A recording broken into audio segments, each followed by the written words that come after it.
I think the G7 is typically described as an informal gathering, which I love. I'll come back to that shortly why, of heads of state to chat about the state of the global economy and the global system.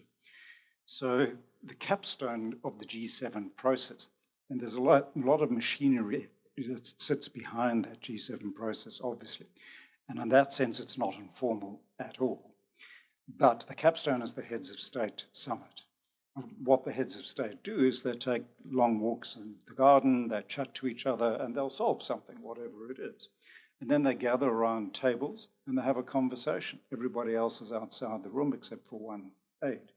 So the emphasis still is on informal conversations amongst heads of state. And the G7 heads of states are not just any heads of state.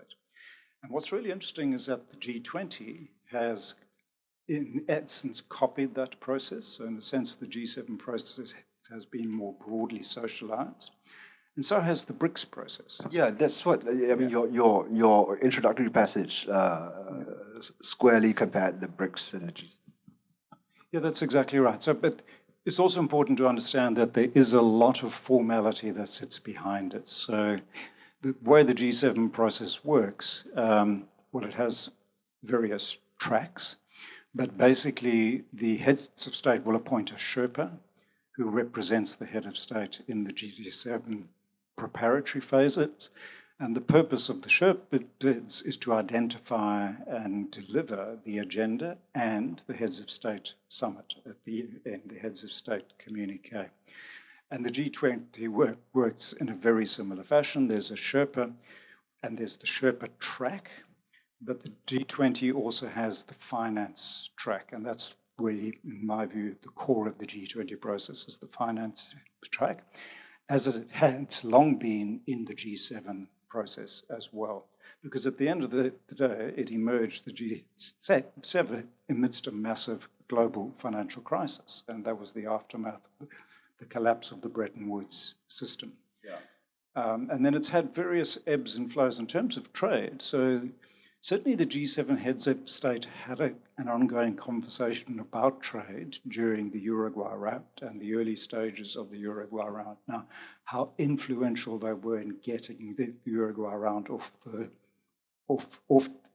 ground, so to speak, I can't say. I wasn't there, but it was certainly involved. This was in Carlos Braga's chapter, right? This is in Steve Wilcox's chapter. Right, okay, yeah, so formerly of the London School of Economics. So he's followed that process for a long time, the G7 process. And he's really an expert on economic diplomacy. So that's really what he focuses on. And he's worked with a number of UK Sherpas to the G7 process. So he's downloading on all the interviews he's done over the years with various G7 Sherpas. So it's a very interesting chapter on trade. And it goes back considerably further than the current processes. I think where we are on the current processes is they focus much more on economic security, which has a core trade underpinning, obviously, but it's really about supply chains and de-risking of supply chains and very China-focused. So you've seen much more China emphasis in recent years for obvious reasons.